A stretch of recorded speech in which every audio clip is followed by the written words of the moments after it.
I come from my many skins.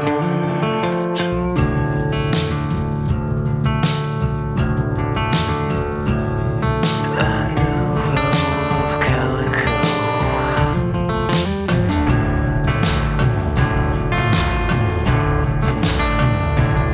And a patchwork stones for many sins.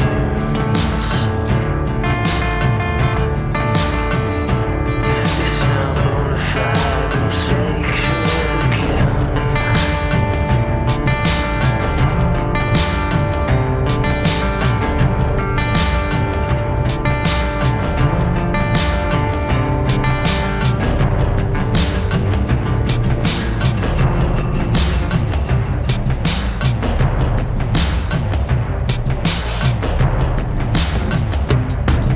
And ain't no roadside to get up copper's tide. And like a good-natured boy, I haven't been fit to foil.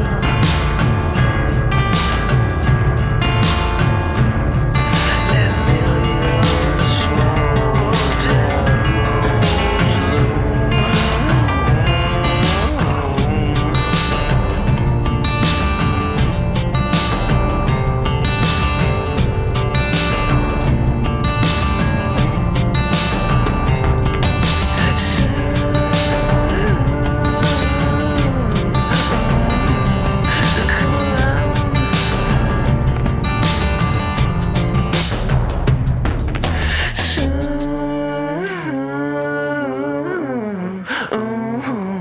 They'll come around.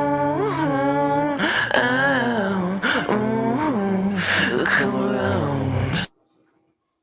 Greetings.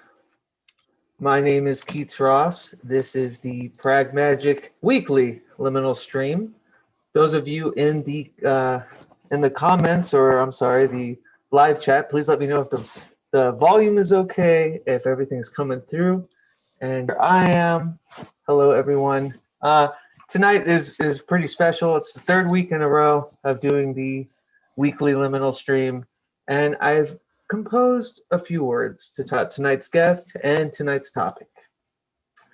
It is tonight's program. I'm honored to be chatting with the full-time Irish rogue, sometime cultural soothsayer, Mr. Thomas Sheridan. Sheridan is a prolific writer and lecturer on everything from psychopathy to occultism, and I would consider him to be a true scholar of the likes of H.P. Lovecraft and modern occultism. When I book these liminal streams, it's my aim to flourish within a topic of discourse. There'd be a personal fluency within comic books in the occult worlds, as with last week's guest, Eric Millar, or tonight's discussion on the affluence of occult tropes with modern cinema. I've been in a deep ponderance with what the cultural implications could be when it comes to modern occult tropes in cinema. And who better to chat with about these ponderings than Mr. Sheridan, whose occult symbolism look into Ari Aster's Hereditary via his Beyond Room 313 YouTube channel had me reeling for more. Hopefully, tonight we can weave and burrow through the trope, unveil some generally luminous concepts, and throw away misguided interpretation of occultic ideas or principles common in cinema. Mr. Thomas Sheridan, thank you for joining me. Hey, good to be back, Keats. I love that piece of music you played at the beginning. Oh, thank you very much. Yeah, that's original composition. I'll get copyright struck from my record label because of it, and that's just the way things are. I like that kind of American, kind of spooky desert highway Americana. Nailed it. No, I appreciate that. Well, thank you. Yeah, I have another.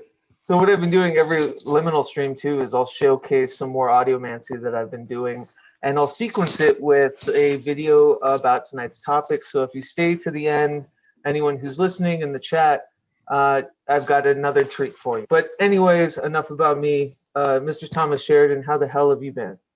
Oh, I'm just moseying along during these very strange times. 2020 has certainly been a challenging year. I've had a lot of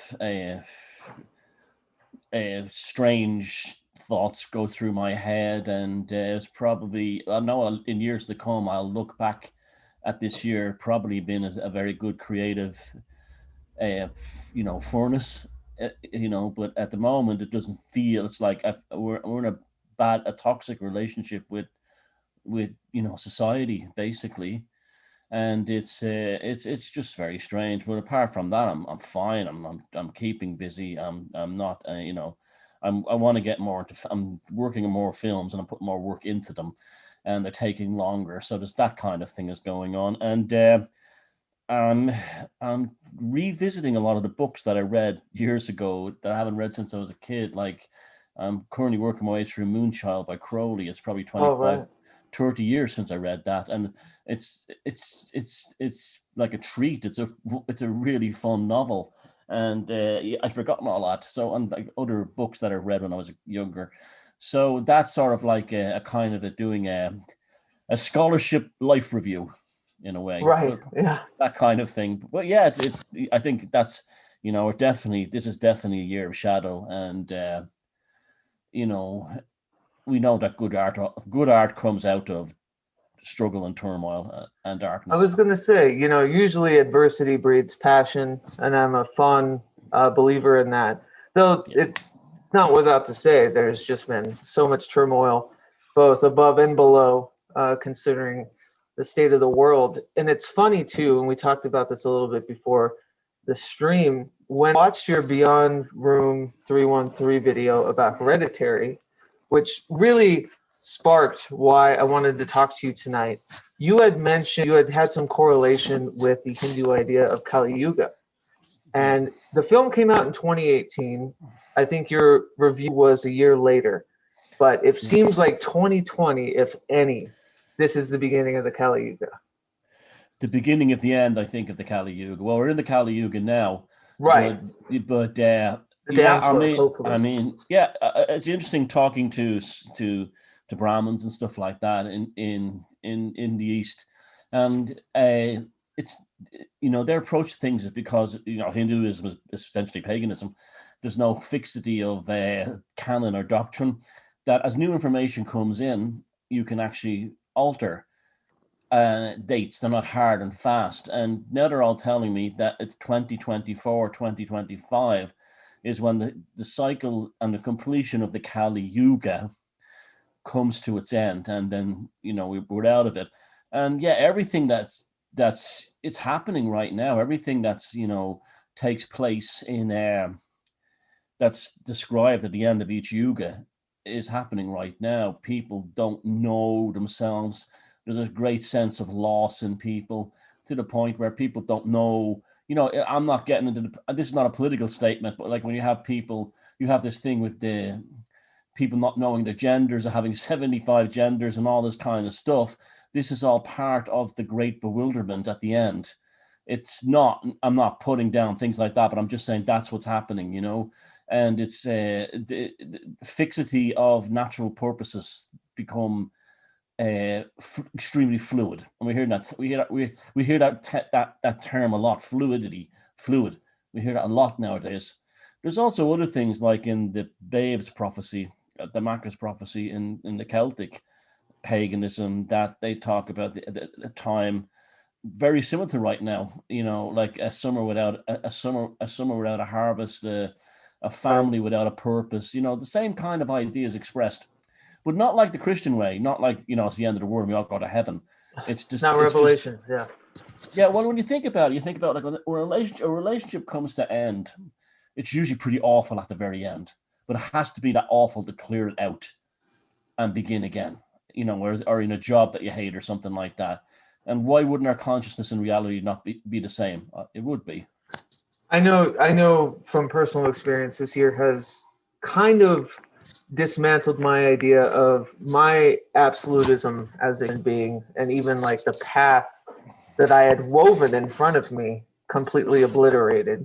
And so yeah, there is just this kind of like baby, Yeah. newborn relationship with the state of the world, and the the tethers that bind us all, and what we're doing, what we can do. I do see greener pastures. I do see, the ash of this kind of reforming, and I think a lot of it is, in the realms of more of the, horticulture and smaller groups and communities kind of coming together and living off the land, and not really, it's being almost a little bit, I don't want to get political either, because this is not what I mean, but it is a less of a government faction, I agree. Yeah, that's like more of a traditional anarchist mindset. yeah, yeah. And like, I appreciate that, I do.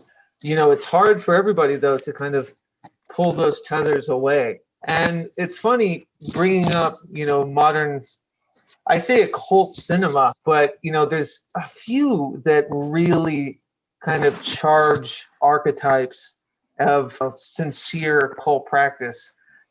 When there's others that really bend into things without maybe even knowing. It's like a Yeah. lot of this um, retrospective kind of idea, like, holy shit, the multiverse, that's a heavily idea, or you know what I mean? It's always this kind of retrospective thing. And I feel the flourishings too, with people not knowing who they are anymore. We turn to magic, we turn to the occult a lot of times in desperation. And I think there's the good of that, where there's, films and other media that really inspire look into it, and then there's other ones that nullify it as some horror trope. So that's what I wanted to talk to you about. I think Hereditary, to me, it's a great film. It's absolutely haunting. And your review about it, I mean, we both know, the the what do you call it? The Paimon, associations and stuff. But there was something that haunted me with it, and it seemed like Ari Aster, the director, I'm not entirely sure how knowledgeable he was mining those things or choosing them to be scary, kind of tropes, almost within a Christian paradigm. Does that make sense? Yeah, but there's also a third option that he could have been being forced along. That Oh, there's that element too. I mean, you look. I remember seeing a documentary about the Omen movie back in and The Exorcist, and a film called The Devil's Reign with Ernest Borgnine oh yeah, back in the 70s, and the directors of all those and the actors of those films all said the same thing, that they felt that there was a third force guiding the production of the film. A sort of like a hypermuse, a super muse. Would you Outside consider that, that like the Burroughs third mind kind of yeah, idea? yeah, or it could have been Or more of just like possessive? Yeah, yeah, or a collective unconscious thing, or right. let's put it out there, even maybe an entity. But did the film? I think the film actually brought, we know demons are essentially just, archetypes of certain forces of behavior and stuff like that. Right. Ultimately, they don't exist, any more than gods don't exist. But they allow conveyance of sensations and concepts. And this Paimon thing was probably brought into manifestation through the actual film. And I mean, I saw the film and it left me feeling weird afterwards. I felt quite unsettled by it, not in a scary way, but I felt like I'd been definitely shifted into a different element of consciousness or something like that, like a bad mushroom trip or something. It had that kind of Right. aftermath like that. I had friends who went to see it in the cinema, and they were left very, very rattled by it, and very, seeing on the big screen. I only saw it on streaming, but on the big screen, they said it was quite it was quite a difficult few days afterwards after having seen that film.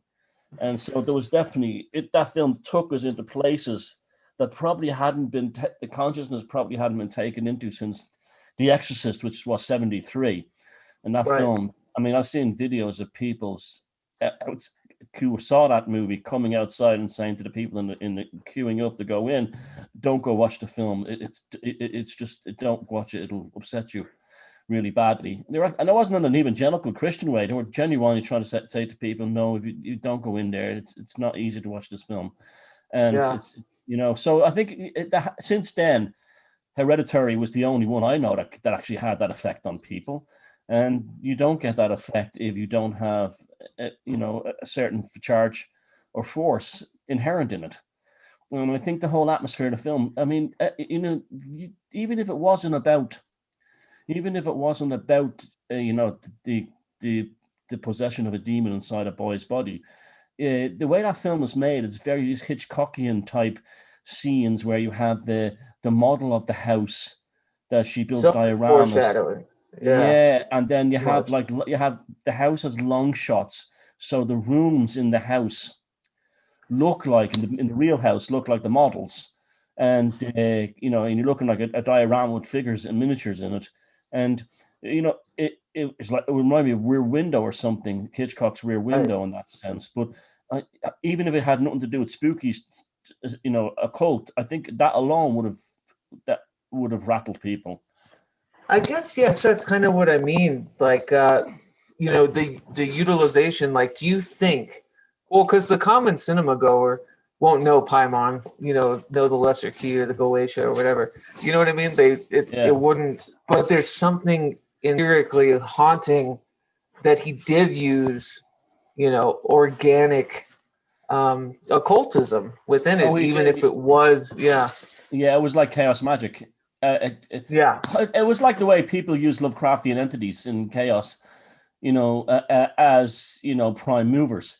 It was done similar with Paimon, but he had his knowledge too down as well, because Paimon is associated with chocolate, and Charlie eats the chocolate. She's eating the chocolate bar at the beginning, and he's also associated with a blue light, and the blue light appears at several scenes in the school. There's one very good scene where it rushes down the corridor in the school, and I mean, so he did his homework to a degree, to a fair degree, but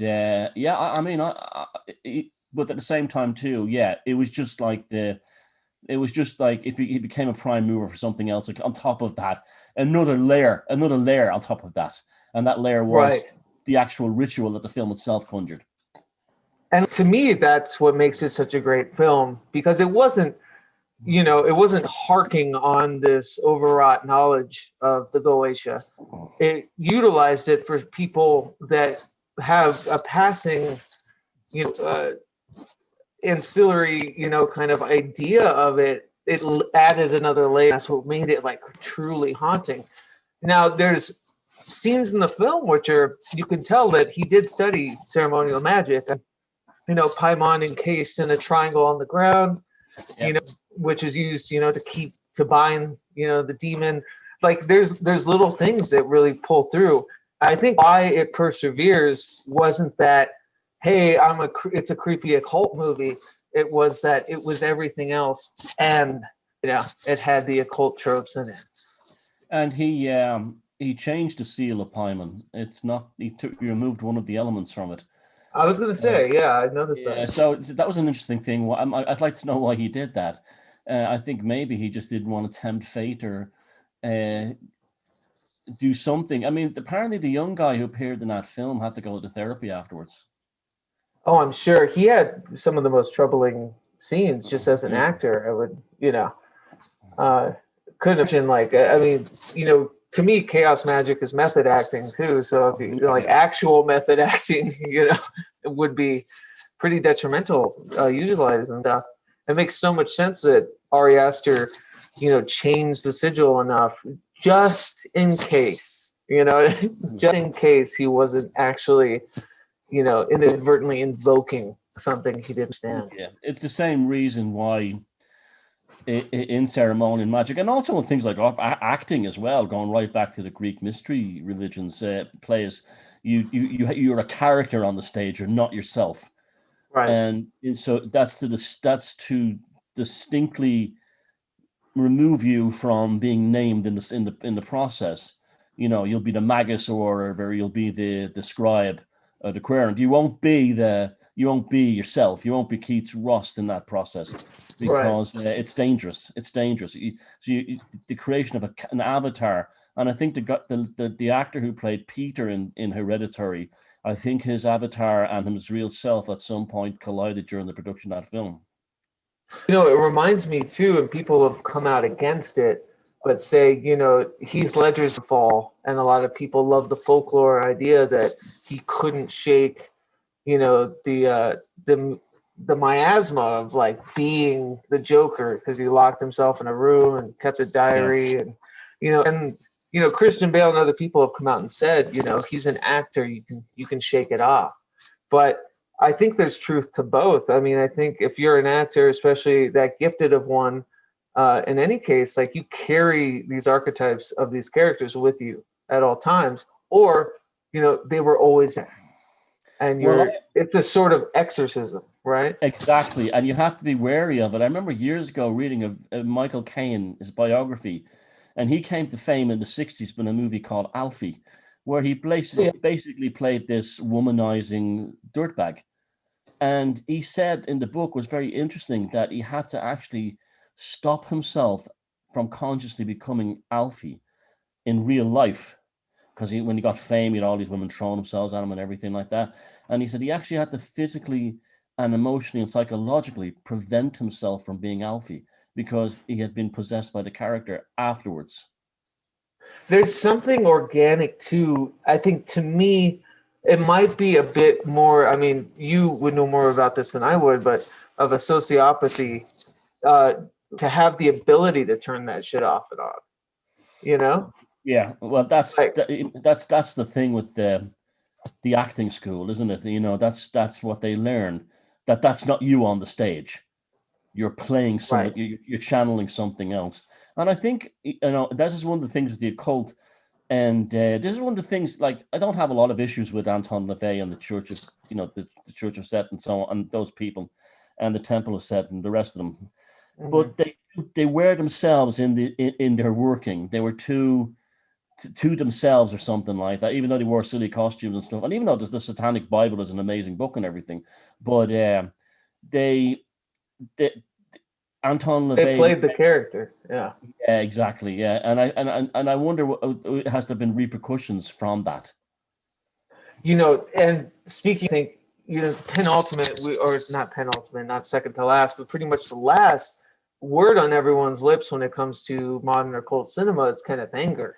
And that's a person who lived it, you know, who was, you know, actually doing ritual work and stuff within film stuff, never shook it. It was just apparently him, you know. And I wonder if like people that kind of come into those spheres, whether it be like Mick Jagger and Lucifer or whatever, you know, coming in and investigating these things, like if they're not tainted for the rest of their days because of the intensity of someone's, you know, character and work within creating that art. Yeah, like I even think of like you look at an album like Sergeant Pepper's by the Beatles. That's like a ritual, you Right. know. And just John Lennon was doing things that were a lot like the Burroughs kind of cut-ups. Like I know, like for the benefit of Mr. Kite, was a poster that he read off a wall. He sung the Mm-hmm. lyrics of a poster that he had on his wall for an old show in Victorian times. But I often wondered if John Lennon's fate was intermingled with that stuff. And I mean, the occultism of the Beatles hasn't been properly done yet. There's a lot of conspiratorial nonsense, but the Right. actual But Paul thing, is dead. Yeah. yeah, and then other things too, like there's a picture of Crowley on the cover of the. But I think there was a subliminal occultism is going on with them guys as well, and in many ways it wasn't as overt as what the Stones were doing with wearing the pan head on stage and stuff like that. Right. Anita Their Pallinder. satanic majesties. Yeah. Yeah, yeah. But sometimes, but that's the thing is that's often the most powerful magic. Like you could probably create the most powerful magic from a cookbook than you could from many grimoires. But Yeah. I agree. simply because It's you're almost out. perfect ancestral magic too. You know, it's Yeah, a well, fancy cookbook. it's the destruction of it's the destruction of the whole. You know, it's the obliteration of the process in order to make the process greater. You know, and Yeah. this is a central tenet within Freemasonry, to gather up that which has been scattered and to reassemble it into something new, which is like, you know, which then that brings you to Burroughs and his cut-ups and stuff like that as well. But Or you even know, Kali Yuga. Yeah. yeah, yeah. So people are, you know, this is one of the things, like in my own work, trying to get people like, think outside the ceremony, think outside the grimoire, think outside the sigil, think, you know, it expand the workings into magic into enormous, the enormous, you know, like in sorcery, I told people like, well, you want to build up a church, you go on a fairground, you go on a roller coaster, you know, this kind of thing. You know, Right. there's ways, a lot, you go to rock concerts and this kind of thing, but there's other ways too as well. I Like mean, live. Yeah. yeah, so it becomes a kind of a living process, you know. So, and like I said, there's no reason why you couldn't use, you know, you couldn't use a cookbook to summon something or anything. I mean, we know that this, you know, you know, there's characters from books and comic books have appeared in real life all the time. There's that famous story of the Shadow, the author who wrote the Shadow books and the radio plays. To this And day, Orson Welles, right? I used to grow up listening to the Orson Welles Shadow radio plays. My favorite yeah. stuff. Oh yeah, and look, War of the Worlds made people really believe there was an alien invasion happening, and that's the power. You know, this is. I mean, this is, and you know, no, the great cultist whoever lived never achieved what Orson Welles did with War of the Worlds. I love this. You're like striking the vein of what I've been talking about a lot lately, which is kind of a divergent magic, you know, which is truly anarchic. It's truly yourself. It's truly custom. Even now with the advent of going off topic, but even with the advent of chaos magic, it's become a defined thing. You know, it's become, you know, a certain manual of sorts, and I think it gets lost a lot about what the purpose was, or like what punk rock was as an ethos instead of, you know, three chords and a leather jacket. You know what I mean? Yeah, yeah, yeah. No, that's definitely true. I like that term, divergent. Yeah, that's exactly what it is. It's yeah, and it's. I think people terribly limit themselves. Oh, I must follow this particular practice, this particular Golden Dawn practice. Oh, I must, you know, follow this, that, and the other. Okay, that's fair enough. If it works for you, great. But I know people have been doing that for years and they haven't really benefited from it other than maybe the social aspects of it or something like that. You know, but they're, you know, it's, you know, this whole Kafkaesque thing, you know, sit in your room and the world will come to you. There's a lot of truth to that, you know. Yeah. Just And wait. it's, yeah, these currents, you know, we talk about a lot that I struggle with too, because I'm very much of the, you know, not a non-traditionalist, and that even comes with, you know, I don't want to practice the thing or current that's been charged, you know, so much for hundreds of years. You know what I mean? It seems like it kind of feeds into that without diverging enough. Yeah. But you know, that's a story for another day for sure. But I wanted to ask you, since we were talking about Hereditary, I don't think that you have said much about Midsummer. And I have a lot to say about Midsummer. I would love to hear what you have to say about Ari Aster's follow-up to Hereditary. Yeah, I didn't like it. I didn't like it at all. I found it a tiresome dirge. It went on far too long. It was basically a teenage breakup movie, and I couldn't relate to the characters. I couldn't feel them.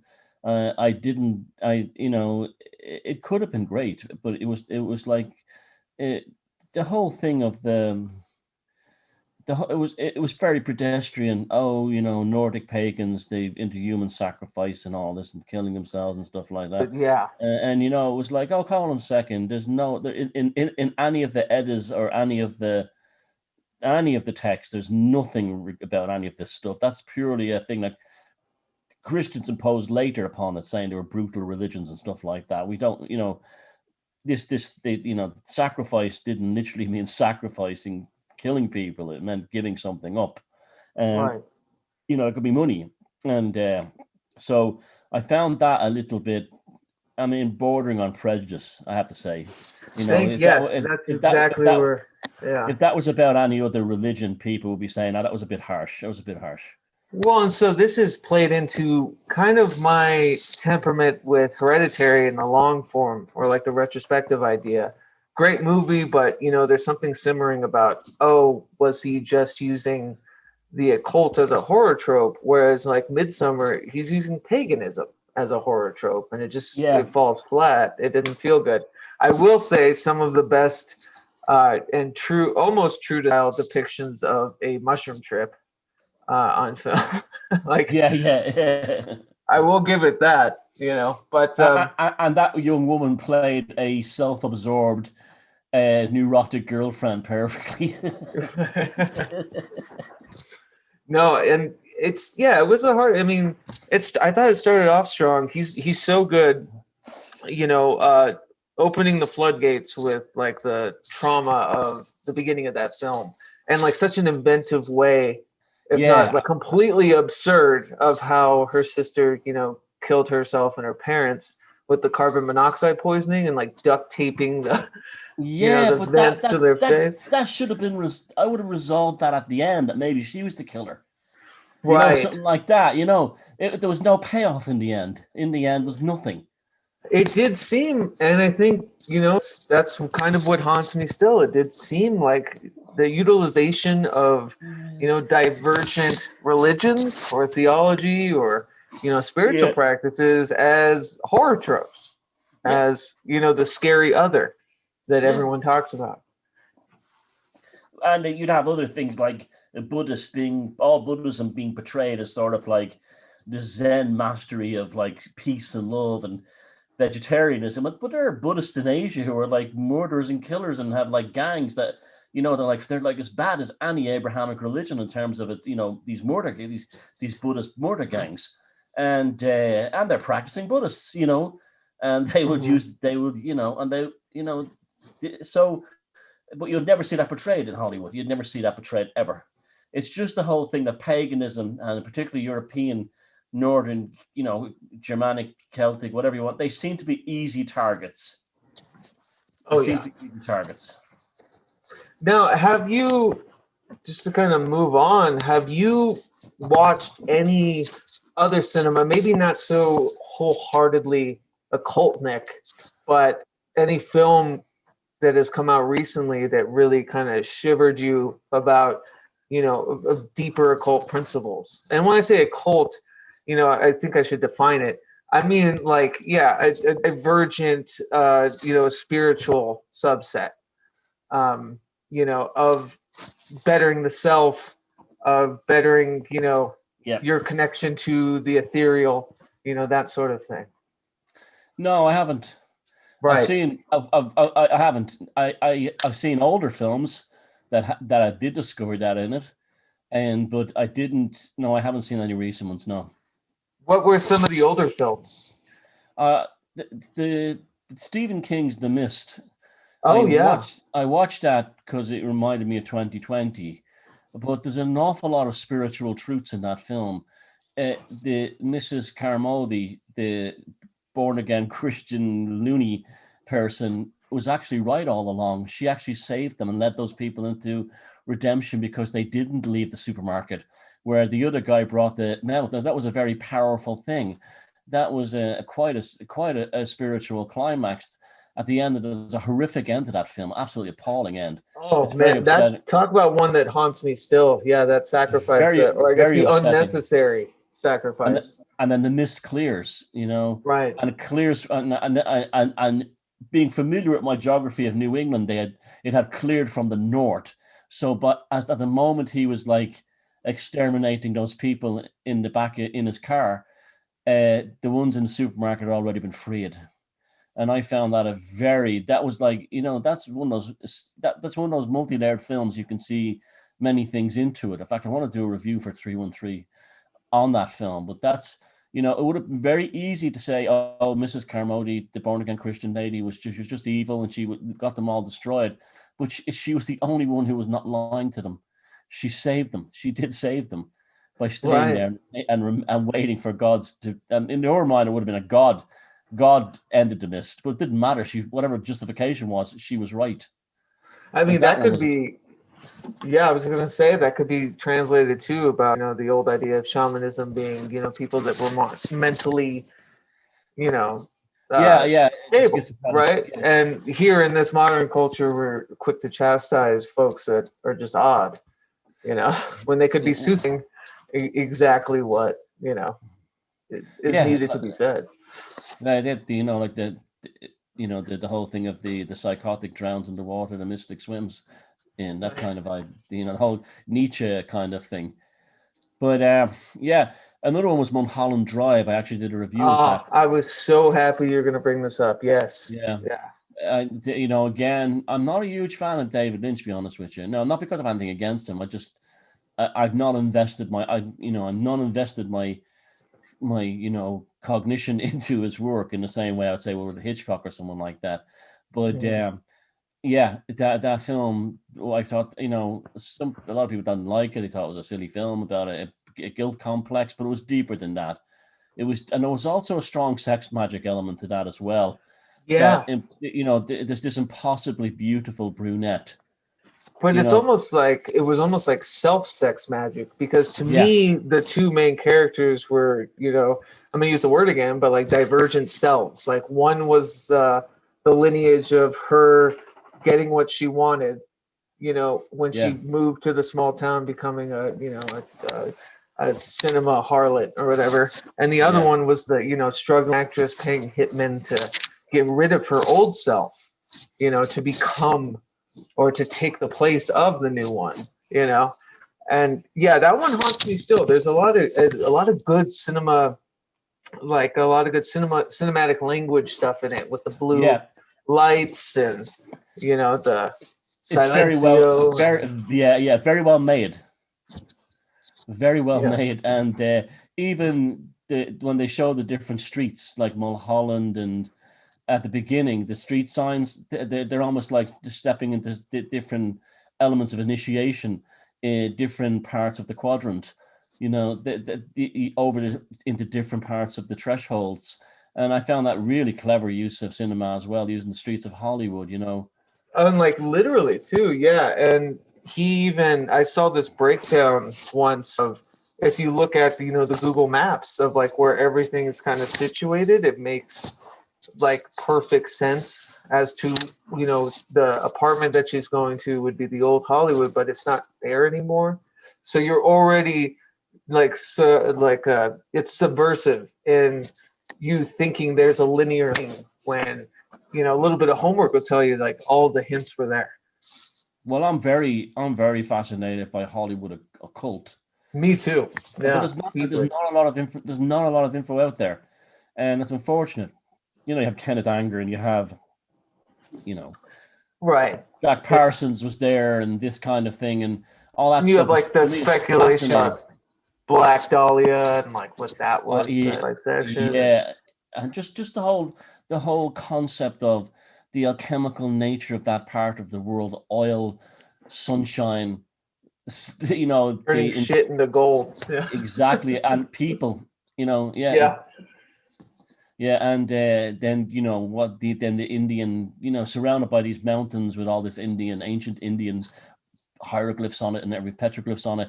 It's just, to me, I'm fascinated by that whole Hollywood occult thing, and there's not enough stuff on it out there. But to me, it's intoxicatingly interesting. Yeah, old Hollywood, especially like the James Ellroy stuff, LA Confidential, White Jazz, and like, those books, there's tinge with it. He always talks about, I mean, we can go deep into, especially the Kubrick's, Eyes Shut. That was based in New York, but I think he had a lot to say about, forgive the term, but like the Illuminati of the Hollywood elite. And what that was. And there's a lot of speculation too about, certain time missing from his final cut, and his death and everything. But I think that's when it flounders more into the conspiratorial stuff. Yeah, but this conspiratorial stuff can be. I like the kind of the Shakespearean tragedies of the Fatty Arbuckle, Rudolph Valentino. Rudolph Valentino. There isn't anything overtly cultic there, but there is something occultic feeling about it. I can't explain it. at the same time, you know, you had these the likes of these Cecil B. DeMille epics, you know, these grand epics that he made back in silent movies. And then when all those German guys came over before the war from Ufa in Berlin, you know, Fritz Lang and the rest of them, I would imagine Right. a lot of them would have been schooled in sort of like at least Freemasonry, if anything, you know. So there's a lot, you know, they came over to Hollywood and started making very interesting films and adding their own techniques and spins on it. And I find, and even the things like later on, like the Mansons, you know, Of and course. Yeah. back to Michael Caine in his book, and Yellow Drive. Yeah. he even said that he saw them at these parties all the time. He says they were Hollywood insiders. He says they only later on made it out to see him that they were, you know, they freaks who busted their way into Hollywood, but they were not. They were in this. They were in Hollywood. You know, like what's that about? You know. Yeah, Hollywood too. I mean, it's so transfers to in the kind of Laurel Canyon, you know, 60s, 70s scene of music, and that kind of confluence. You had the cover of Love's first album, you know, with Arthur Lee standing in the ruins of Bela Lugosi's, you know, mansion. Yeah. And like all these like weird touchstones about kind of darker cinema, you know. And there's something about, you know, there's something to be said about ley lines, you know, how things kind of positioned in Hollywood. And the environomicon to the Mojave Desert, like it's like this Yeah, paradise. Like when Hollywood first started, you know, that would have been paradise, the best climate in the world on the ocean. You know, it would have been probably would have been a wonderful place to live. Actually, I could just imagine back living there in the 30s and 40s. It must have been beautiful, but it's yeah, you're tapping into all this magic. Like that's why those Christian missions built, those Spanish monks built all those missions all up along the coast. I think they were deliberately built on either areas that had geomancy kind of vibes to them, or to stop right. something. You know, it was almost like they conquered the Indians the same way they conquered the pagans of Europe. That where's your sacred site? Okay, we'll put a mission on top of that. They did the same thing, and they specifically did it in California, as if there was something special about California, and they inherently knew it.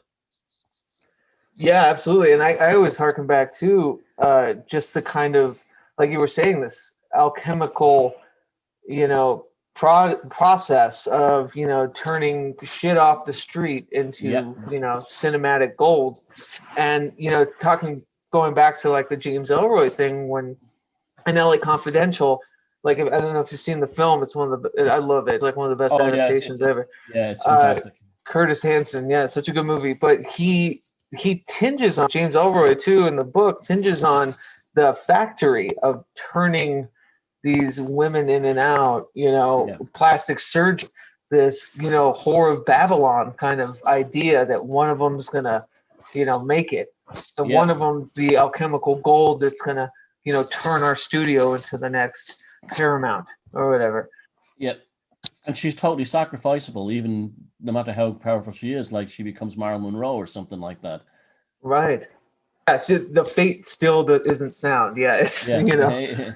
they all become the Black Dahlia in the end. Right. Yeah. Yeah. I mean, I huge fan of the whole Hollywood noir, you know, that era. Big fan. And there are, you know, tons of occult underpinnings. You know, there was in Chinatown, even too, like he who holds the water, you know, like holds the city. And yeah, just these ideas where they become so elemental, especially with the gangs and the people. It's like it's either guns, elements, or not guns, you know, drugs, or you know, beauty, or money, or, you know, as Yeah, something as elemental as, you know, water. And it's very interesting. and you have like the likes of the Beach Boys doing these hymns to California. Right. You Kind of know, charging the yeah, folklore of it. Yeah. yeah, Yeah. Pet Sounds to me was the biggest breakup record to California for me in my personal life. So it's funny you bring that up, you know, because it's like when I left listening to that album, it was very much like a detox from the salt water that was in the air. You know. Yeah, and there's another example of magic as well, because the sort of mundane magic or divergent magic, whatever you call it, the last band on earth you would actually associate with producing a work that could possibly go into those domains would be the Beach Boys, and they did it. Absolutely. They did it. I mean, you know, what's that? There's a track on it that has a train, a train going by, and it's like, what the hell? It's very strange and stuff. Like the Caroline Knows, they're almost like math. The album's like a mass almost, like it's a mass for California, you know. Yeah, to me, like, and that's what it was. It was this mass of depiction. You know, it was like this great pilgrimage from the former self, which was the higher marketed, you know, perfect California honeypot kind of band, to, you know, this detox in music, you know. And that's when they did the best stuff. And I feel that's the same way with a lot of movies. You know, you go through, like Wes Craven with Serpent and the Rainbow, you know, or Suspiria, Dario Argento, that's Italian. But you have a lot of films that kind of discuss this underlying nature of beauty being kind of this smoke dark, you know, like wonderment, like this bad alchemy of wanting. Yeah, well, Dario Argento in Suspiria, and actually, he's a very interesting character, and his films, you know, his belief that there's three cities that are like the devil's triangle in Europe. Right. Turin, which is a city I know quite well. Some say Basel, some say London, and Lyon is another one. But there's like generally it's considered to be Budapest, Turin, and Basel in Switzerland, which is an interesting place. And this is what the three that he's fascinated by, the enviromancy and the geomancy of these locations. So it doesn't, you know, it's the same kind of thing. He specifically sets his films in areas that have this kind of energy to them, you know, even though, but he doesn't do them in the film, because in the film, they're usually set in the cities. They're not set that they're, you know, like Beefield, I think, is where they filmed the original Suspiria. And that was actually a substitute for Turin. So he's making avatars of cities as well. It's fascinating, isn't it? Yeah, that's very interesting.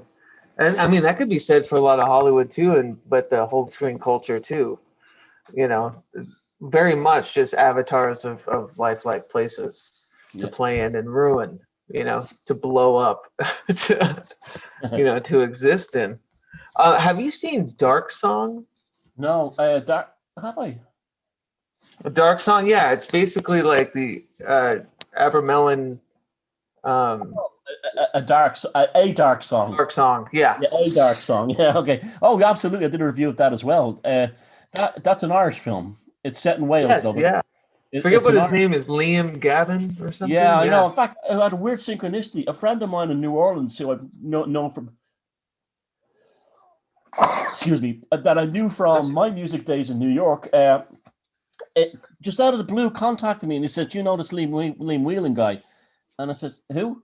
Whatever his name was, Liam. I can't remember his second name. I think Liam Gavin. Yeah, I'm sure. Yeah, and he said to me, "Do you know him?" And I said, "Who is he?" He's in Dublin. No, he made a film called The Dark Song. It's very good. Oh, I saw Dark Song. And so there's a weird synchronicity that my friend contacts me out of the blue to ask me about this. Apparently he met him as well, somewhere along the line. But yeah, A Dark Song is a masterpiece. What did you think about it? Yeah, you loved it? Yeah. Yeah, I loved it. I thought for those two actors to pull off that performance is unbelievable. It's incredible. It's like a bottle episode too. It's basically, you know, just in one setting. And I know where they filmed it too. They filmed that in the Dublin mountains, and I grew up in Dublin. And there's Dublin next to the cities is a vast wilderness. It's like the Pine Barrens type thing in New Jersey. You have, you know, next to Philadelphia, this wilderness. Well, the Dublin and Wicklow Mountains are like that. They're next because they were deliberately depopulated to stop military things from happening up there. So they were kept empty for centuries. And yeah, and so there's only one road goes across it, the military road that was built by the British to chase Irish rebels down in. But the whole area is covered in megaliths. It's spooky. It's vast. It's empty. It's like Mars. It's like being on another planet. And they picked the location perfect for that. And although it's supposed to be set in Wales, I know exactly where they filmed all that. And I thought that was that. I mean, yeah, it was the Abermelon, more or less, kind of. But it was. It wasn't just that. It was Right. a beautiful film. It was beautiful. It was about. It's so well done. And it Yeah. was about what you said, the building of the self and the spiritual. What's the word? Completion. Because in the end, she came to the conclusion that her drive for revenge was ultimately what was destroying her. Right. Yeah, You and know. to me, it depicted, what we talked about, the ritual of Abramelin, the mage, and how sincerely heavy and psychotically patient you have to be to create something. And never before on film have I actually seen a depiction of just the insanity that goes into doing work that deep. You know what I mean? Yeah, Like the and that's patience of the movie was like scary good. Scary good. yeah. The thing is that the reason why those rituals were so like that, so brutal, is because there was less energy in the world back then. You couldn't prevail of energy like you could at rock concerts today and things like that. Right. It was a candlelit world. There wasn't. It's like you had to actually build up the charge the old-fashioned way by basically torturing yourself, and so that's why it wouldn't be necessary to do that today. But yes, there was. It was just the actress that played the lead role was great. The actor too, and the whole feeling was. And it really was a payoff. There was a real payoff at the end that Midsummer didn't have. Right. It had. To see that angel, that guardian angel in the bedroom was just one most. It was breathtaking. Actually, the scene. It was so beautiful. It was so earned, Yeah. even as a viewer, just because it's a hard watch. It's one of those like, I'm so happy I did. Every part of it makes sense, and it's a beautiful rhythm and sequential, film about a very bottle like idea, But to be able to have that, like to revel in that comeuppance with her, at the end Yeah. was something else. And that's the thing too, Ari Aster with Midsummer, as he did with Hereditary, there's a lot of foreshadowing. So I think in Midsummer it was very obvious, Yeah. the foreshadowing, where you're seeing the depictions of, the rituals and stuff on the wall as transitions, and you're like, why would they put this there? Oh, okay. Well, it's obviously because Yeah. this is coming by later. Yeah. Yeah, there wasn't too much. It was kind of a lazy subliminals or something like that, lazy code. But yeah, But again, there was no payoff in that film. Like I said, it would have been fantastic if it turned out that she was the murderer of her sister and her parents. I'd love that. Yeah, that's That would an have been incredible twist. that could have saved the film. That could have saved the film. But the dark song, the payoff is, that's what spiritual is. That's what magic is. To bring yourself to an equilibrium. Yeah, and for the payoff to be something so like small to the outsider, but so deeply inner to the person going through it. I don't know. It totally transcended what a climax, should be when considering this stuff. That's And exactly what it's like, and there was a penultimate climax too, because right before she sees the angel, she's basically assaulted by these demons. And Right. One cuts her finger off, breaks her I finger. know. I was going to say the finger murder. I hate it. I can't see that again. But yeah, I think in the pantheon, when you look at modern occult cinema, I think dark songs in Hereditary, to a degree, they come the closest as far as like widely reached, cinematic depictions of what, is a healing of all of these facets. Whereas Dark Song to me was more of like the perfect personal, kind of journey, and of a trope. It was the film. Like that's what it was meant to be. Whereas Hereditary, I think, they used it as a trope. I hate to say trope because it was better used than just being a trope, but it was very much a psychological thriller before it was, anything else. Have you heard my theory about the Loch Ness Monster? No, please go on. The Loch Ness Monster, I believe, was left as a residual thought form after Crowley didn't complete the Abramelin. Whole scheme, yeah. Yeah, the sightings happened immediately after that almost, and began. Now there's a story that Saint Columba, who was a famous Irish missionary, when converting the pagans of that part of Scotland, banished a monster from the lake. But if you actually study that, it was from the Ness River, about 40 miles away, and it was a serpent, not a monster.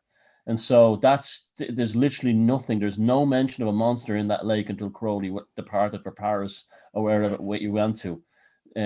But what I found interesting, that's my theory. And as they're restoring Boleskine House, I predicted that there'll be greater sightings and the best sightings ever of the Loch Ness Monster. And sure enough, they're happening on a colossal rate now, to the point where they even had an article last week saying we have to basically accept that something in the lake is real. Whatever it is, it's there. And that was like, mainstream accepting that. And at the end of the Dark Song, what does she do with the guy's body? She lays it in the lake, in the pond, in front of the house. Remember, there's a pond there, and she lays him into the water almost to give it peace. And I was thinking, either this guy has heard my theory, or it's just a piece of amazing synchronicity. But she lays she makes the disturbance in the water. It doesn't happen because he's been laid and it's been closed. The ritual's been closed with him laid to rest in the water. And I just, my God, and it was so close to the Loch Ness thing, leaving the thing. And people said, oh, there's been demons left over that Crowley didn't banish. Well, right. Yeah, they're in the water. They're in the water.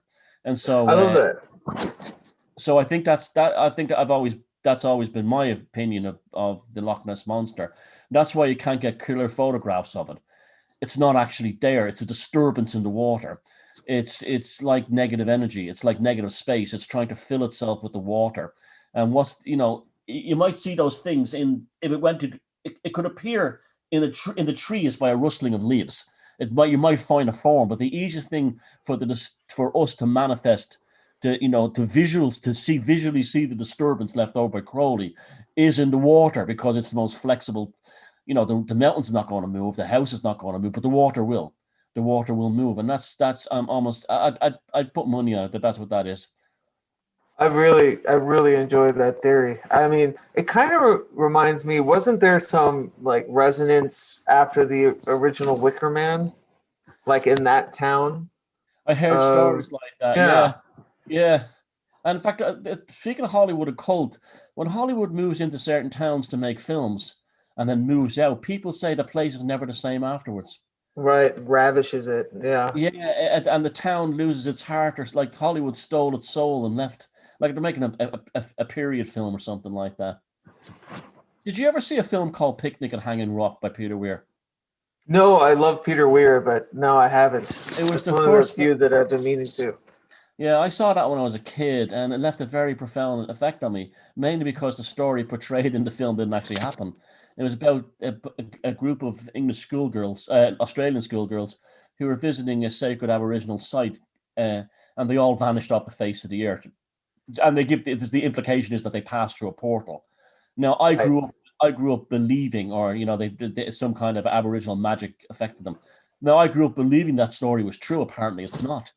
It's just totally made up. But he made it so plausible that you really thought you were seeing a docudrama of an event that happened in Australia about 120 years ago, and that shows the power that he actually made a myth come true in my mind. And it was only about 10 years ago I was mentioning someone, did you ever see Peter Weir's first film, Picnic at Hanging Rock? And they go, oh yeah. And I say, that's an amazing story. And they say, oh no, it's not true. It's not true. It never happened. So he made a historical event that never actually take place. In my That's amazing. Yeah. It reminds me of another Australian film. What was it called? It was like Lake. I'm blanking. It'll come back to me. But it reminds me as well, like this idea of, you know, you remember the Blair Witch when that came out? The You Blair Witch remember, one? like it, yeah. Yeah. It just kind of it over the nation. Well, I was a kid. I was like susceptible, and I knew it wasn't real, but they did this marketing with it, and they had this mockumentary come out parallel to the release of the Blair Witch, where it on Sci-Fi Channel or something completely made it seem real. You know, now talk about, you know, an egregore, you know, creating Yep. that realm of belief and stuff. Like I've got I remember. Yeah, go ahead. I've got the box set, and I might even have that program on it. And they were like did a documentary on who the Blair Witch was, and she was like this Right. Irish witch who lived in the woods in Pennsylvania, wherever it took place.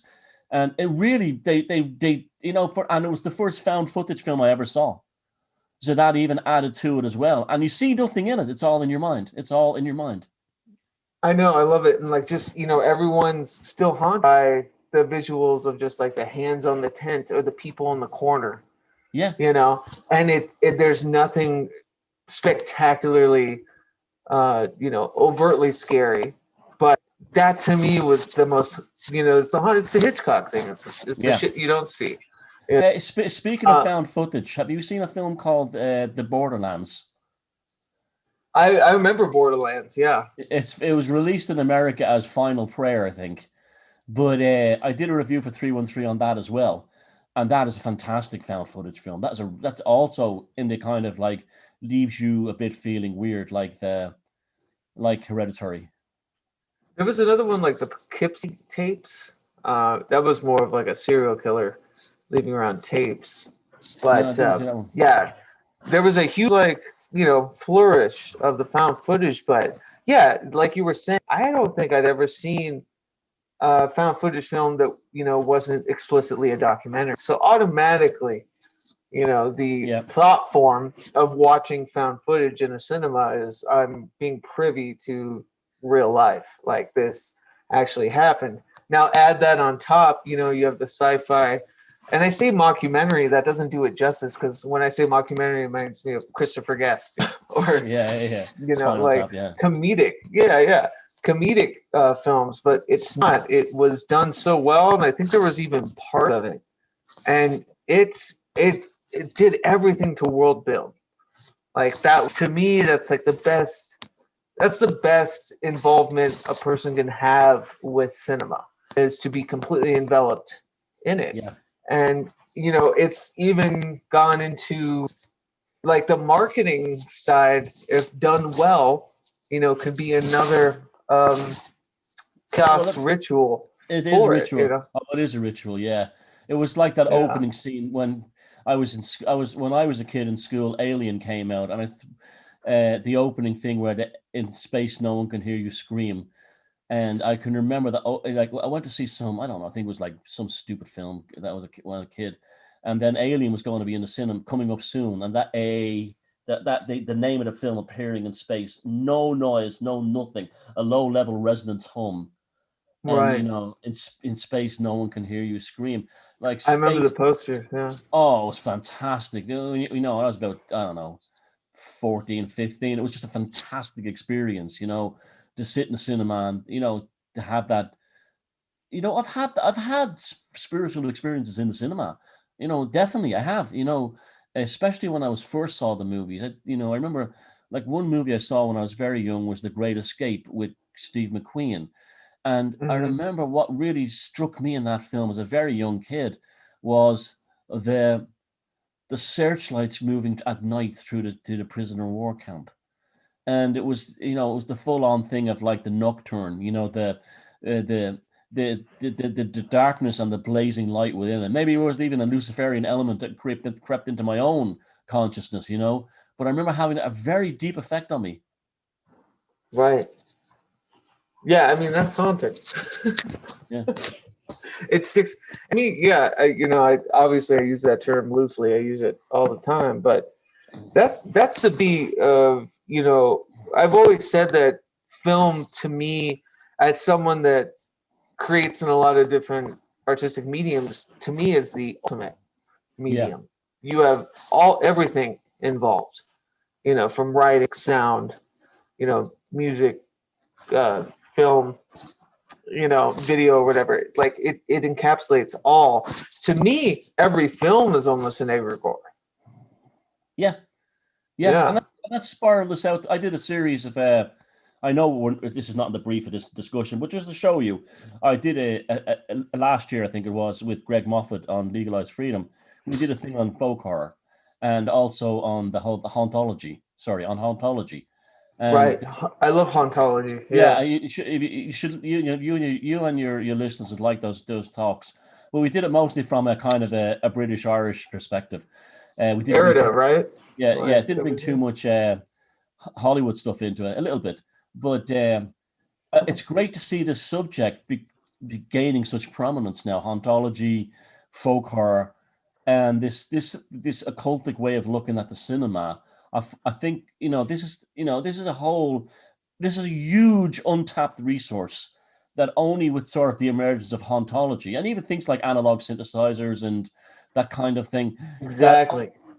only now we're understanding the occultic potential of this enormous untapped resource that's now been coming into the world of hauntology and things like that. And you see, and that's basically where we're kind of going tonight a little bit, but it's in the cinema context. But this is the whole thing. The conspiratorial world has treated these elements within movies like there's something to be afraid of, or something to Right. be of. Like, for instance, how many conspiracy theories about the Eyes Wide Shut? They're endless, right? They're endless, right? But they to me, Eyes Wide Shut is not about that at all. It's opening a portal into a world that I want to know more about. I don't want To to me, be it's afraid of it's it. more of like it's the dissolution of a marriage. Very matter of factly. But with that comes the dissolution of the self of who you once were. Like Yeah, that's why Eyes Wide Shut works on so many levels. yeah, About that, and then to have it charged with an actual couple that was literally marriage was dissolving. in You real know, life, and yeah, they're both involved in Scientology and things like that. right. But so it's that's what makes that, and then you have like the conspiracy theorists who will like sit there analyzing the film. Oh, it's about the Illuminati and devil worship. Well, no, this is one of the reasons I got very tired of the conspiratorial world, is because of the surface level infantilism of symbolism and symbology. Right. No, look further, look deeper, and see They're this. wearing And robes, which means they're doing bad I things. Yeah. know, no, and I've even seen the new one that the mask that you have to wear for the coronavirus that's the mask that Oh, now they're claiming that that's a new one, but it's like they're in understanding these things. I've been like 10 years on the scene now, and I've been trying to get this to people and trying to get them to understand. Within these realizations and these understandings of the symbolism within these films and stuff like that, there is gifts for you. There is a mine of gifts for you as an artist or as a creator, as a human being, as a plumber, as an electrician, anything. right. And by acknowledging the echoes they have with your subconscious mind and how they react to them, it has a great worth in your life. And the conspiratorial thing has them all afraid of it, ultimately, because a lot of it goes back to the Christian sort of like, Bible Belt American thing in the 60s. Yeah, all that, Christian Even identity to the world. Satanic Panic, yeah, of the Oh 80s. yeah, the Like, Satanic Panic, yeah, and yeah, the Satanic Panic is a it's a fascinating story, that though, when you look into it, because there was some truth to it as well, because that it all came like, for instance, there was basically a town in England, a poor town, I think it was Rotherham, where on the entire street, all the kids were accused of parents of being involved in a satanic ritual cult. right. But but that was the same time at their local MP, a guy called Cyril Smith was a notorious paedophile working in the neighborhood. Was that the So like Luminous Thanateros connection, or no, I don't think. no? Yeah, there. I'm diving down another hole, but There is a connection if you ever look that up. It's weird. The Satanic Panic was very Presbyterian. It was that's what I found fascinating by it. It only happened in Protestant. It was like the witch trials and the witch persecutions of the Middle Ages of the Reformation. It was a Presbyterian thing. It's very interesting, like how the Lutheran mindset is always looking for witches and stuff like that, where the sort of like the other side of Christianity, like more Orthodox Christianity, like Catholicism, they're comfortable with devils and demons being around them.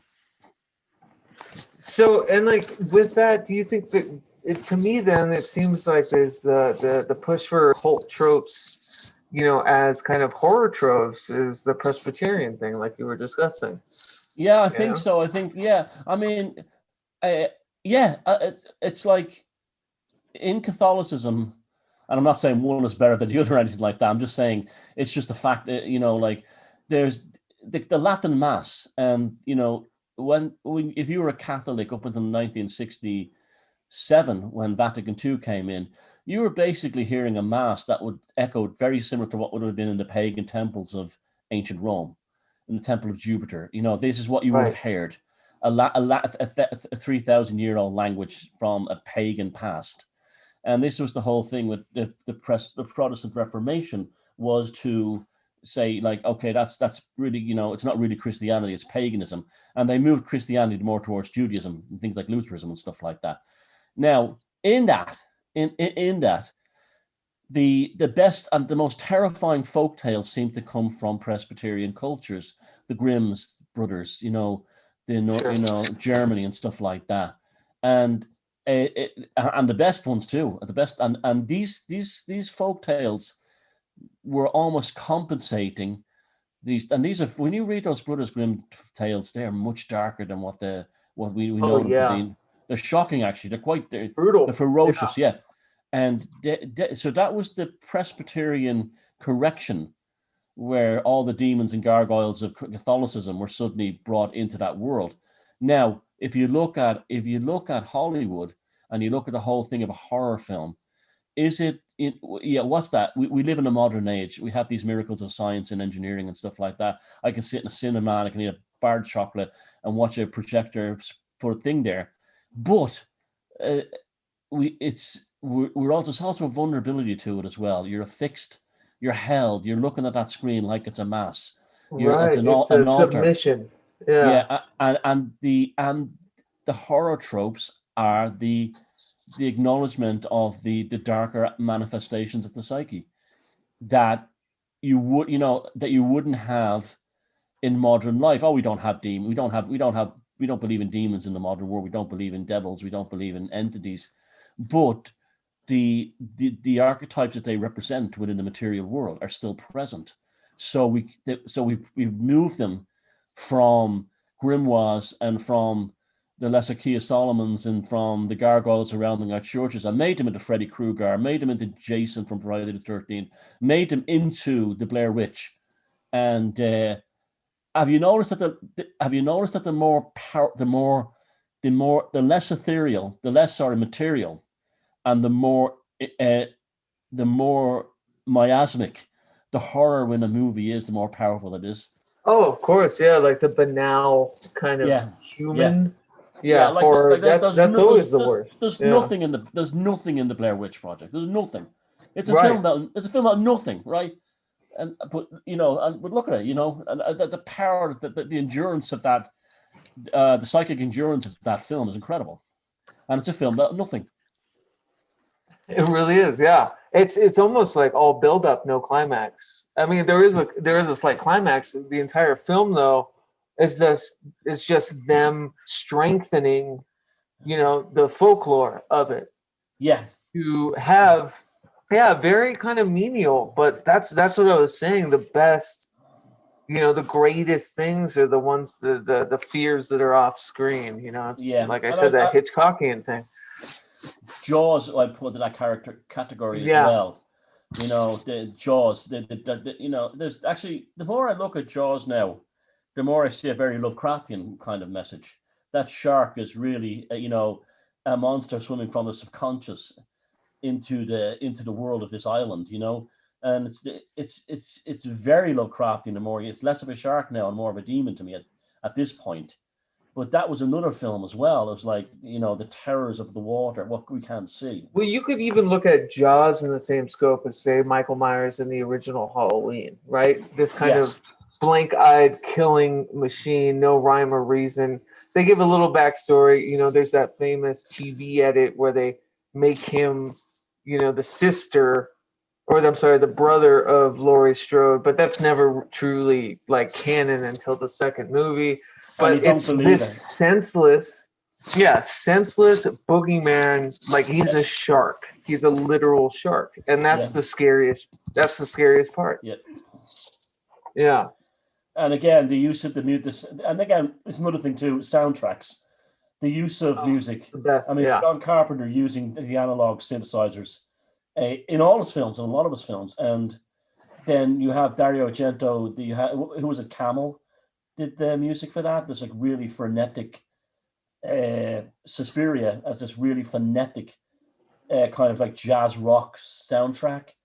Very they would call it fusion back then, but it's very frenetic. And that was the beauty of it too, especially with a movie like Suspiria, which it's pretty dance based. Like, to me in Suspiria, the ritual you're watching is the human body and like what it can do and move and sequence with other things, and then you have music on top of it. I mean, to me, a lot of audiomancy really lies in film scores. The fact that it's created for a visual purpose, but you can hijack it and use it to literally. I listen to, Ennio Morricone or even like the Dust Brothers score for Fight Club or something, to write, or you know what I mean? Like, there's these scores that transcend. Angelo Badalamenti with all of his David Lynch stuff. Like, it doesn't need the visual or like the narrative of what it was born, but it can live outside of it and have a new life with you personally. I'm glad you brought up film scores. I wanted to go into that because to me, that's some of the most like transcendental parts of these films that I talk about. Suspiria is a good one. I mean, Halloween, John Carpenter score, it still haunts me to this day. And it's not that it conjures images of Michael Myers or this, Jaws like human figure. It's alive by itself. That arpeggio with that repetitive, it's like, I don't know, it's a bass guitar or a bass keyboard, boom, and then boom, it's fantastic. And it's so simple, but it's primal because it's a kind of that would have been very similar to the drumming that our pagan ancestors would have, played around the stone circle. So he reached into a deep well of spiritual archaeology with that piece of music. Absolutely. It's funny too, in the future, when they brought Michael Myers back after the failed want of an anthology with Halloween 3, Season of the Witch, which had no Michael Myers, they brought him back, and eventually they described his background, as this ritual, this Celtic ritual of Thorn. And it was Samhain based, and it always came back down to this Celtic kind of tribalistic, cultism.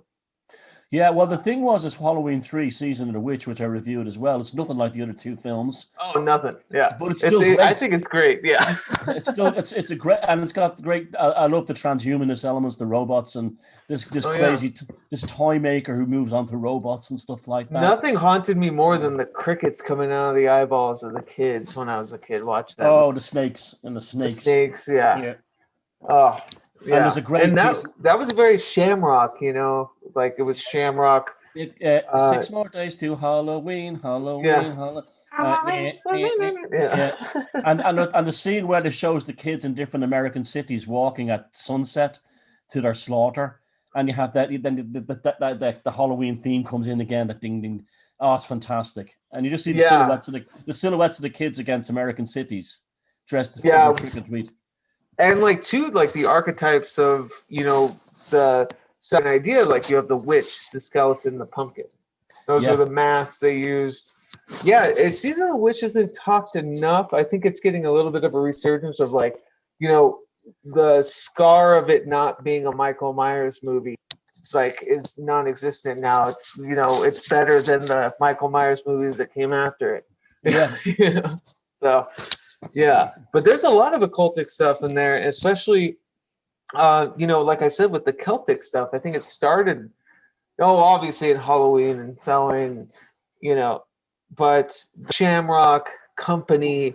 Well, it and was written by Nigel Neil or whatever his name is, the Right. screenplay, and he did a lot of that kind of folk horror stuff for British TV, Quatermass movies, which are often rooted in those. Quatermass 3, which is a fantastic TV. It was on Channel 4, I think, in England in the late 70s or ITV, and it was a TV miniseries, fantastic, and that was all about an alien force from outer space was harvesting the youth of the world through this these rituals of bringing them to certain sites and harvesting them, and that was definitely brought into Season of the Witch. Right. God, I gotta look that up. You gotta send me a link to that. I'll put it Yeah, in the show notes. yeah, it's on There's- YouTube as well. Oh, even better. Yeah, there's something enduring about Celtic occultism within horror movies, especially since like The Wicker Man. But even that could be argued that's more of just like a blanket I think because it still exists. pseudo paganism. It still exists, kind of, like it became folklore. Like in Ireland, paganism never really went away. It became folk tradition, but you still have reverence of sacred wells and stuff like that. So I think the fact that it survived, it kind of survived. It's like a Santa Muerte thing as well. I think Right. that's something that it should be really tapped into by filmmakers in this occultic field. I was going to bring up, unfortunately, it was used, in the damning way with that tax collector movie from David Ayer. I haven't seen With Shia LaBeouf, and it's Shia LaBeouf. The big joke is that he's wearing brown face, but I grew up in the barrio. Like I know white kids that talk like that. Like it's more of like just a cultural thing. But they use Santa Muerte in the way that the rival gang was, this dark occult worshiper that did these dastardly rituals to gain power and stuff, and that's not at all what Santa Muerte is. That sounded promising, though, too. The film wasn't any good, though. Oh no, the film was fine. I didn't mind it, but I'm just talking about how they use Santa Muerte now. In the same way Ari Aster used Midsummer. Exactly. Yeah. But I'm fascinated by that stuff, and there's, and again, back to Hollywood, this whole like Latino, Latin American, Hispanic stuff. It has not been. It's another enormous well that hasn't been tapped into. Yeah. No, you're absolutely right. I mean, there's a Spanish kind of import with Guillermo del Toro and Devil's Backbone and all of those. Obviously his adaptation of Mike Mignola's Hellboy, which the BPRD, the Bureau of Paranormal Research and Defense. There's a lot of like undertone using as tropes. I hate to harp on that word, but Devil's Backbone, which is basically a ghost story. It's a brilliant film. Yeah, it's fantastic. But there are Hispanic elements. Unfortunately, we don't get a lot of a good one. Because La Llorona came out, and La Llorona was a folk tale that I grew up with that I have a strong affinity for. It was a cautionary tale told to us kids to not play in the arroyos, because we'd get washed up because they would flood them routinely. So it's this long history in Mexico and the story, and then of course this horror movie comes out called La Llorona, and it's like just trash. It's like it's the worst. But there was a potential. There was a potential. It's a beautiful story, too. And I wouldn't even say you'd have to create it, as a kind of biographical you know, La Llorona thing, but it haunts so many cultures here in the American Southwest for different reasons. There's so many ways you can go aside from just making it another jump scare spooky movie. The Devil's Backbone, I think, worked because it was dealing with the kind of Spanish psyche in the wake of the Spanish Civil War, which was a vicious and a brutal civil war that, you know, was a horror, a catastrophe that that nation that they still haven't fully healed from. And I think that was very much apparent. I think you even hear the guns encroaching in the distance. You can hear the artillery going off and things like that in some scenes. And that was, I mean, I can imagine a person in Spain watching that, being, you know, being quite disturbed by it. Yeah, in the beginning of Pan's Labyrinth too. I mean, just Guillermo del Toro's depictions of, you know, that time and that war is harrowing. And, you know, on top of it, that's really just the bone, to full pun intended, of like a lot of what, you know, his personal work was, where it was always it trailed into a very paranormal or kind of mystical mystery. Yeah. Which I love. It's almost it's a lot of the, you know, pushing against the times, and, you know, this weird meandering into another world or an ethereal world whilst crazy shit is happening around you. You know, it's a lot of 2020. I imagine there's going to be good films about this. Fortunately, I hope we can get through like the coronavirus films that are absolutely going to come out. You know, like I would like to see it resurrected in the vampire genre. I think something like that. I'd like to see a new take on that. Yeah. Yeah, I mean, I feel like, and speaking of Guillermo del Toro, like he did a show of vampires. I forget what it's called. It's like the Plague, not the Plague. That's Camus, I think. But, you know, he did some sort of vampire show that was very much about the disease or the spreading of sickness. That, you know, it's like 28 Days Later, but it's vampires. Yeah, I reckon this. Hopefully, that this, you know, when we look back in 2020, you know, I was reading about, and my grandmother, she's long dead now, told me about the War of Independence in Ireland, and how during the fighting in Dublin, that the lights would be switched off at night, and all you would hear would be gunshots in the distance, like a rifle going off or a machine gun, and it was spooky. And he said there'd be no street lights; they'd be all knocked out, the power would be knocked out, and occasionally you'd hear a burst of a gun in the distance. This would be like 1916 to 1920, and the way she described it to me, what was sound, and she was actually shot herself in the hand accidentally, but the way she described it to me was very similar to how 2020 feels. We're locked in home. We can't go out.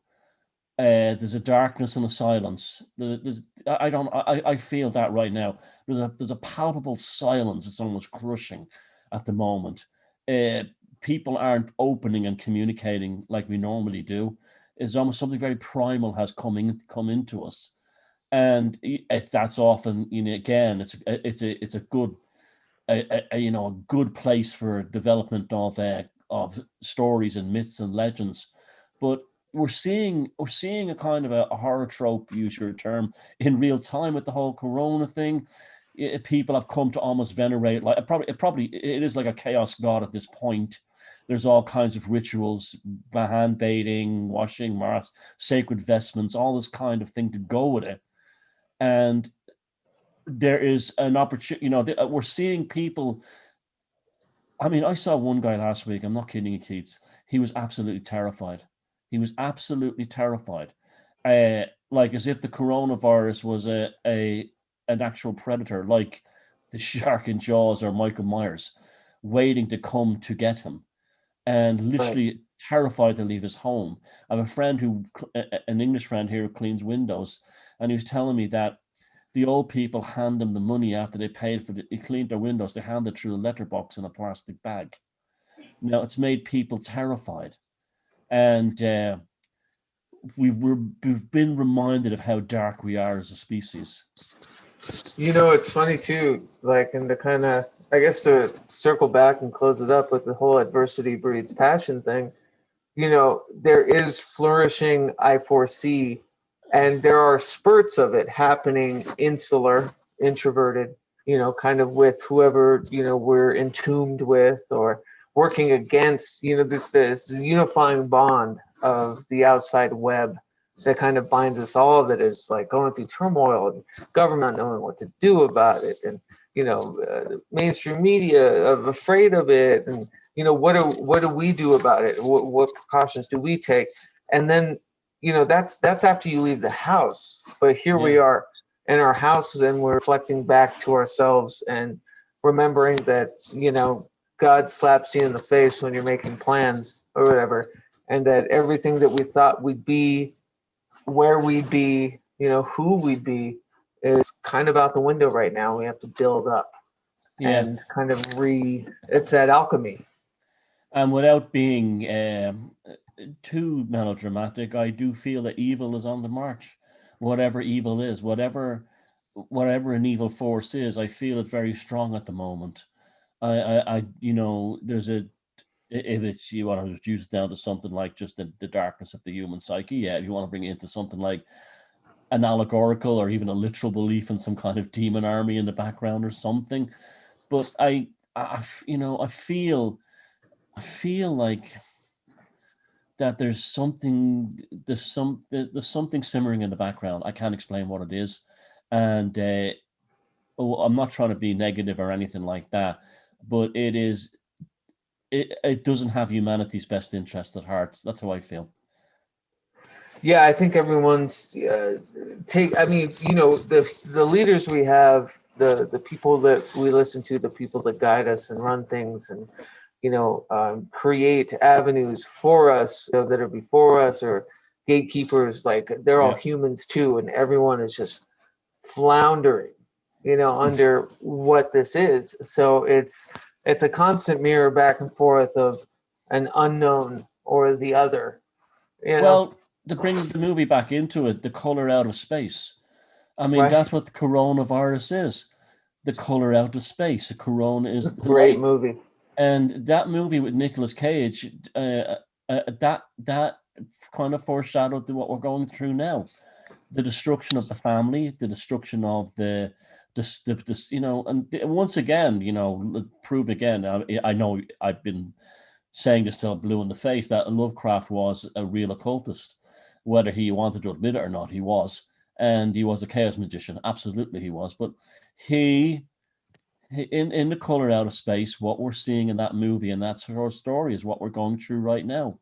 We're all living in the woods outside Arkham at this point. The natural order of things is completely broken down. And that film, I would say, if people want to see a film, they haven't seen that film, go watch that tonight or tomorrow, and then think about it in terms of where we are in the world right now, and you will see that it definitely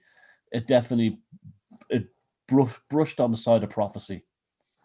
And it was great too to see Richard Stanley's big comeback since being ousted out of the island of Dr. Moreau way back in the day. And the guy did Hardware and Dust Devil, like beautiful filmmaker. And this was his, he came like a crusader almost to document his own redemption.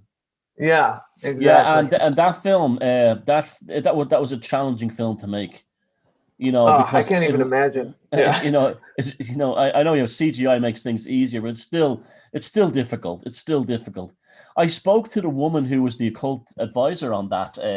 Another amazing synchronicity. A friend of mine, her best friend, was the occult advisor on that film, and she deliberately made the girl read Simon's Necronomicon rather than an occult, a regular cult book, for that reason. And I had a very interesting discussion with her. And so that film was well researched from the occult point of view. I love it. That's interesting. I was just thinking about today when I was thinking about Dark Song, because I got contacted a year or two ago by a Portland filmmaker to be kind of an occult supervisor. And it was almost, I was like, holy shit, was that a dark song? Because the way he mentioned the story was very similar to it. And, you know, I did the same thing where, you know, I gave him, these people don't know what they're toying with, but they want to toy with it. You know what I mean? Yeah. And it's just, yeah, I understand like covering the basis of being like, you know, minus this or add this, or, you know, as kind of a wink or referential wink to other folks to know that, like Ari Aster did with, you know, the Paimon sigil, like take some stuff out, you know, just in case. Just in case, yeah. Well, Thomas, it has been an absolute pleasure. Thank you so much for talking with me. Yeah, thank you. I always enjoy these talks. It was something different to talk about than the usual crap going on in the world. I mean, I hope that, if anything, the advent of whatever's happening outside at least continues this cross-cultural, you know, trans-dimensional wayfaring that is talking with somebody in Ireland while being in Colorado, or, you know, I love that. I love that, you know, say what you will about what happened to us in 2020, but I became a lot closer to the people that are nowhere near me. And I also, it became a great education about yourself and others.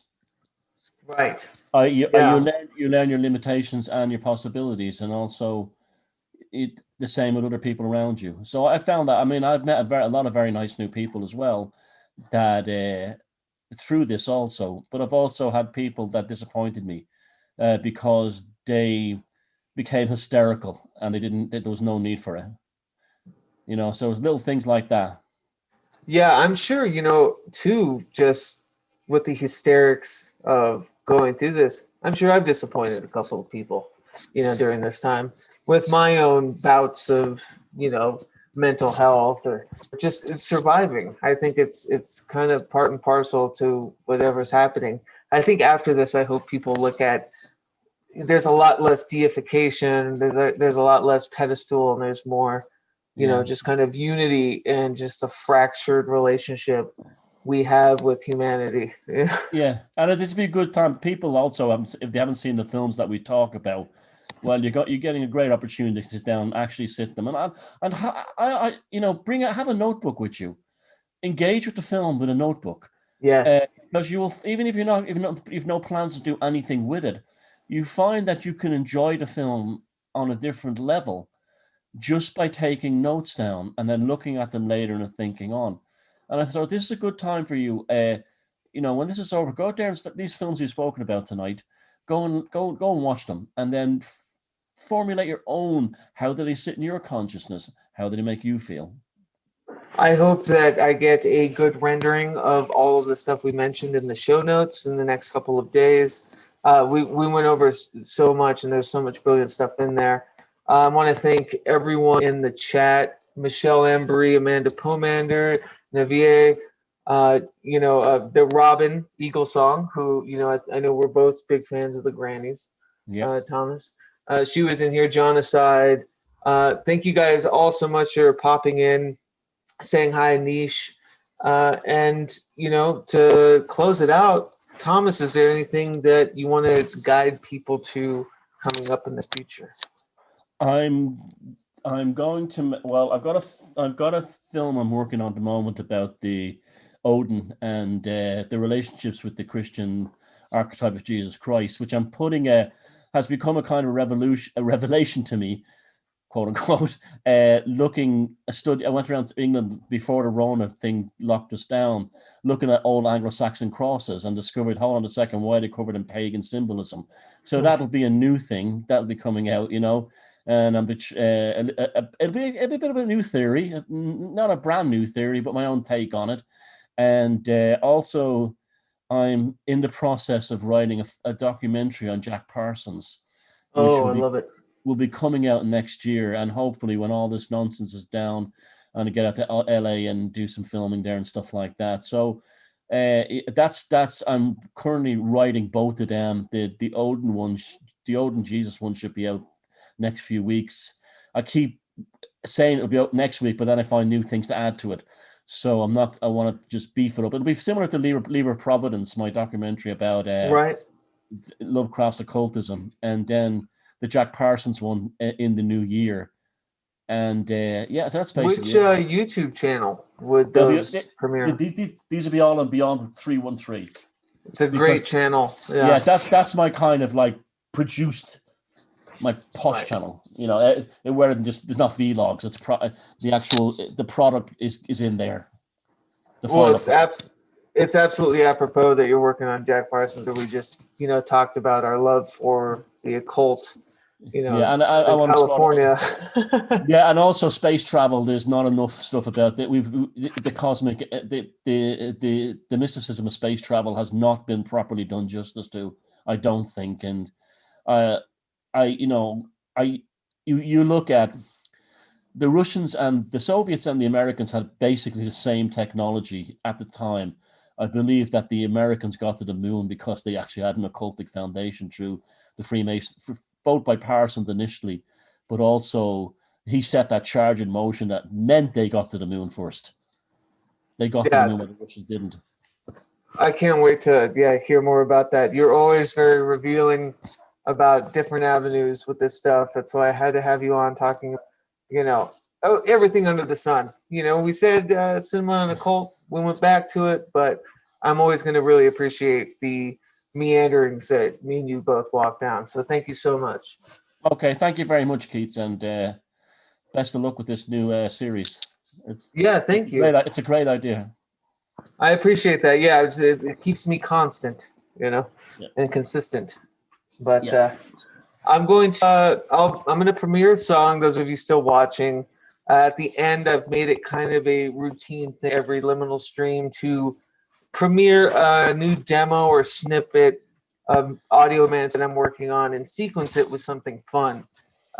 Tonight I'm going to be premiering another track that I have created to help tether the audio sigil that is coming out. If anything, this is a testament to show you that I have been working on it. I'm talking about this forever. It's coming, I promise. And with that, we'll end the show. So I want to thank everyone in chat. Thank you to all the patrons, especially thank you to you, Thomas. And, haunt on.